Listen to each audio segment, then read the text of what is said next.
इस कार्यक्रम के पुण्यार्जक हैं उर्मिला जैन, मनीष कुमार जैन, मंजुला जैन, याशिका जैन, उज्जवल जैन, मंगल बाजार, लक्ष्मी नगर, दिल्ली। निवेदक सकल जैन समाज, सुभाष चौक, मंगल बाजार, लक्ष्मी नगर, दिल्ली। धर्म प्रेमी बंधु, संसारी प्राणी चार कसायों से ओतप्रोत रहता है और आज नहीं अनादि काल से है। और देखा ये जा रहा है कि करना क्या है, कई चार कसायों को ही मारना है और वक्त आने पर ये उखड़ के सामने आ जाती हैं। ये बात भी सही है। तो ये आ जाएं, इनकी कोई बुराई नहीं है, आ जाएंगे, लेकिन इनको लंबे समय तक मेहमानी मत करने दो। आ जाएं तो आएंगी, क्योंकि कर्म औदायिक भाव है। चार कसाएं औदायिक भाव है।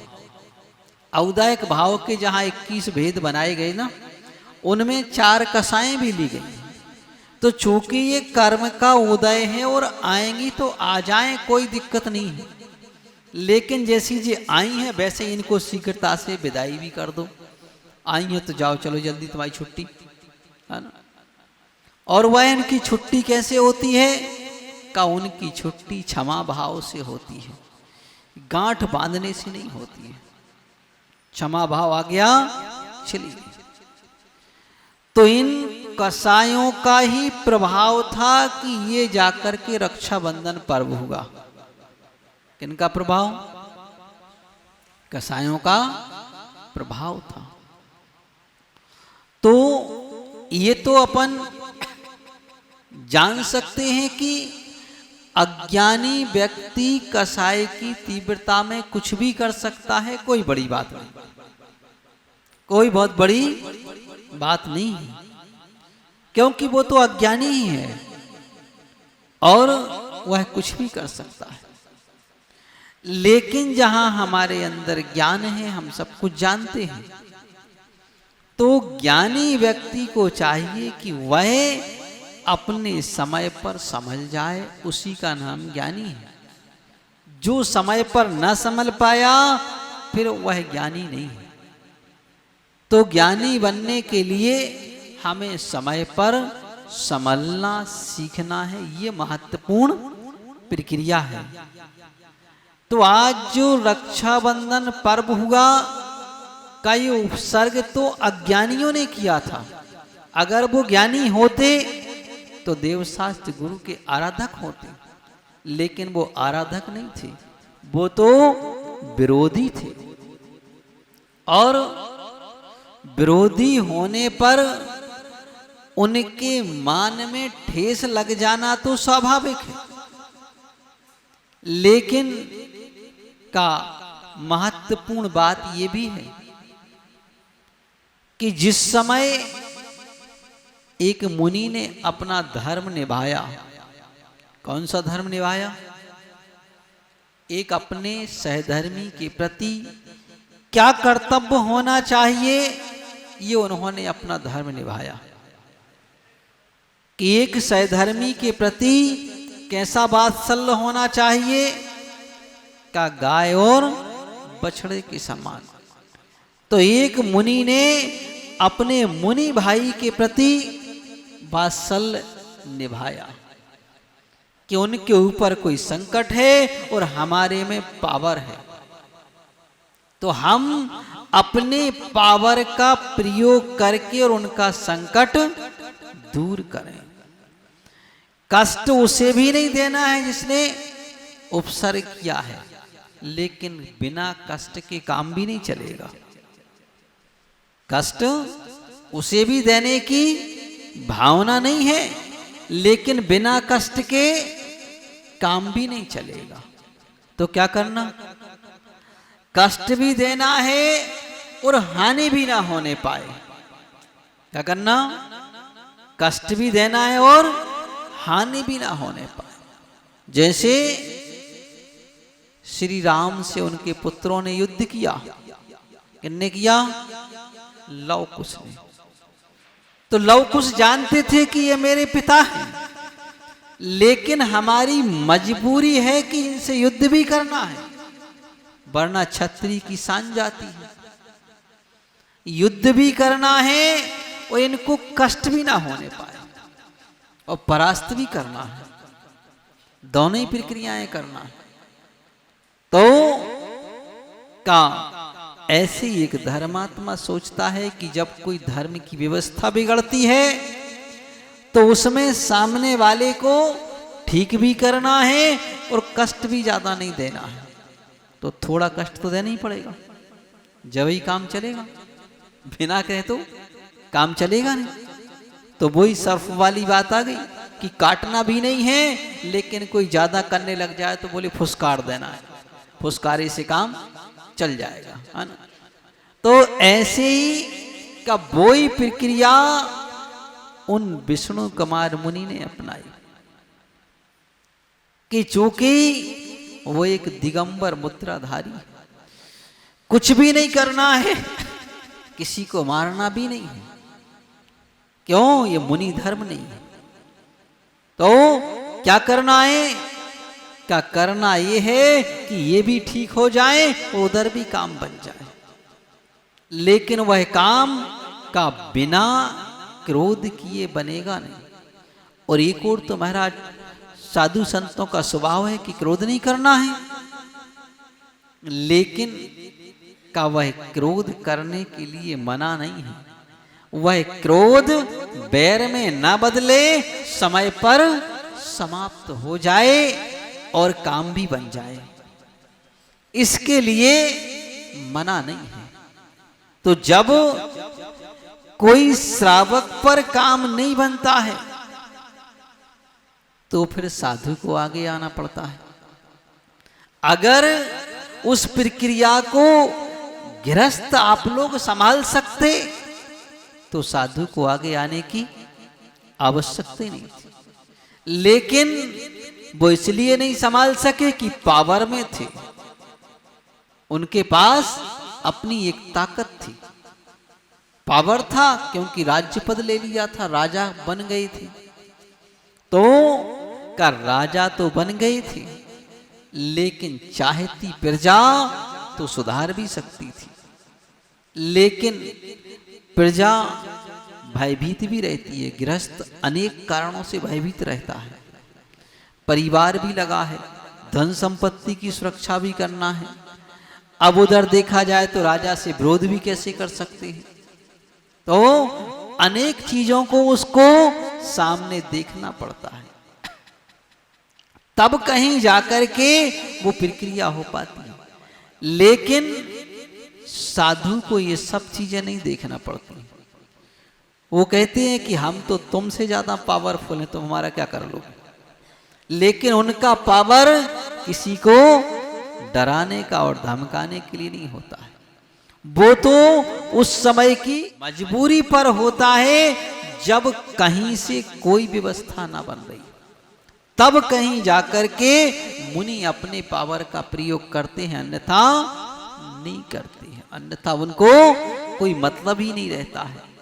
तो दोनों चीजों में ऐसा ही होता है, सुभिक्ष में भी दुर्भिक्ष में भी, क्रोध में भी क्षमा में भी। जब का कहीं प्रजा के ऊपर कोई संकट आ जाए और जिसका निवारण करने में कोई समर्थ ना हो, इस धरती पर किसी से निवारण ना हो रहा हो, तब साधु कहते हैं मैं निवारण कर देता हूं। किसी से नहीं हो रहा तो फिर मैं हूं, अंत में जाकर के मैं। जैसे कहीं युद्ध होता ना, तो युद्ध में पहले छोटे छोटे योद्धा उतारे जाते, जब वो नहीं जीत पाते हैं तो उससे बड़े, और अंत में जाकर के सर्वमान्य को उतारा जाता है। ओ कि अब हम जाते हैं और सब ठीक करके आते हैं। तो का ऐसी ही व्यवस्था एक चला करती है। तो उस व्यवस्था के अनुसार का साधु में वह पावर होती है कि जब कहीं किसी से कोई व्यवस्था ना संभले तो वो कहते हैं अब इस व्यवस्था को मैं संभाल देता हूं। तो ऐसे ही काउन विष्णु कुमार मुनि ने भी अपना कर्तव्य समझ करके कि नहीं, अगर वो ना करते तो फिर दया धर्म की समाप्ति हो जाती। धम्मो दया विशुद्धो कहा हुआ है। तो उस दया धर्म की समाप्ति ना हो और का सारे कार्य बिल्कुल व्यवस्थित हो जाएं, तो इसमें कुछ लोग ऐसा भी कहते हैं कि एक मुनि को अपना पद छोड़ने की क्या आवश्यकता थी, ये बात भी कहते हैं।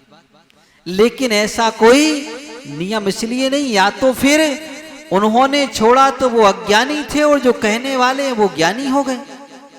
इससे भी सिद्ध होता है क्या एक मुनि को ये मालूम नहीं है कि हमारा कर्तव्य क्या है और हम ये छोड़ रहे हैं तो उचित है या अनुचित है? तो का हमें उनका अनुसरण करना होता है कि जो उन्होंने किया उसका अनुसरण हम करते हैं कि कर्तव्य के समय पर हमें क्या कैसा कार्य करना है ये हमारा निर्धारण होता है। तो इस तरह का हम समय समय पर अपने कर्तव्य का अगर पालन करते रहें तो इस तरह की घटनाएं कभी घट नहीं सकती। हमेशा से जब भी ये घटनाएं घटी हैं तो का उस समय श्रावक के अंदर प्रमाद आ गया है, गृहस्थ के अंदर प्रमाद आ गया है, अपने कर्तव्य से विमुख हो गए हैं या फिर उस ओर उनका ध्यान ही नहीं रहा। तो का ये सब प्रक्रियाएं तभी जाकर के घटित होती हैं। तो यहां पर कोई कहे जैन धर्म अहिंसामय धर्म है और अहिंसामय धर्म में ये सब हिंसा की बातें नहीं होती हैं। बात बिल्कुल सही है, धर्म में नहीं होती है और न धर्म में होंगी। ये तो क्या जिस समय बाहरी व्यवस्था अगर बिगड़ती है तो उसको सुधारने के लिए ये कार्य स्वाभाविक है। वैसे देखा जाए तो एक गृहस्थ केवल एक संकल्पी हिंसा का त्यागी होता है, आरंभी उद्योगी और विरोधी हिंसा का त्यागी वह नहीं होता है। तो उस समय उसका कर्तव्य होता है कि वो कार्य उसे करना होगा। आपने जिस समय चित्तौड़ में, राजस्थान में चित्तौड़ का नाम सुना होगा, महाराणा प्रताप राज्य करते थे। वो एक क्षत्रिय राजा थे। उस समय उनके एक मंत्री जिनका नाम भामाशाह था, वह वैश्य जाति के थे, जैन धर्म को मानने वाले थे। और संयोग की बात कि उन महाराणा प्रताप के राज्य पर मुगलों ने आक्रमण कर दिया। वैसे भी देखा जाए तो जब जब भी कोई राजा परास्त हुआ है, अगर शक्तिशाली राजा, तो वह अपने ही लोगों ने गद्दारी की उससे ही परास्त हुआ, अन्यथा कभी परास्त हो नहीं सकता है। और अपने ही लोग लोभ कसाय में आकर के बिक जाते हैं और अपने ही लोगों का साथ धोखा कर देते। तब भी तब ये घटनाएं घटती हैं। और उन महाराणा प्रताप जैसे प्रतापी राजा, मुगलों ने उनके ऊपर आक्रमण कर दिया। देखिए, इससे ये सिद्ध होता है कि ये 4 कसायों की प्रथा अनादिकाल से है। उसमें भी लोभ कसाए अनादिकाल से जोर मारती रहती है। अगर मानव अपने हिसाब से चले, धर्म को साथ लेकर के चले, तो कोई किसी के राज्य पर ना आक्रमण करे, ना कोई किसी के घर पर आक्रमण करे और ना कोई किसी की व्यवस्था में विघ्न डाले। तो का ये सारी चीजें नेचुरल चलती रहे, लेकिन ऐसा संभव नहीं है मानव जीवन। अन्यत्र तो संभव है, देवगति में कभी युद्ध नहीं होता है, कभी किसी प्रथमानी युग में नहीं पढ़ने में आया कि देवों में कोई युद्ध होता। क्यों नहीं होता है? क्योंकि उनकी व्यवस्थाएं अपने आप में एक सुदृढ़ होती हैं।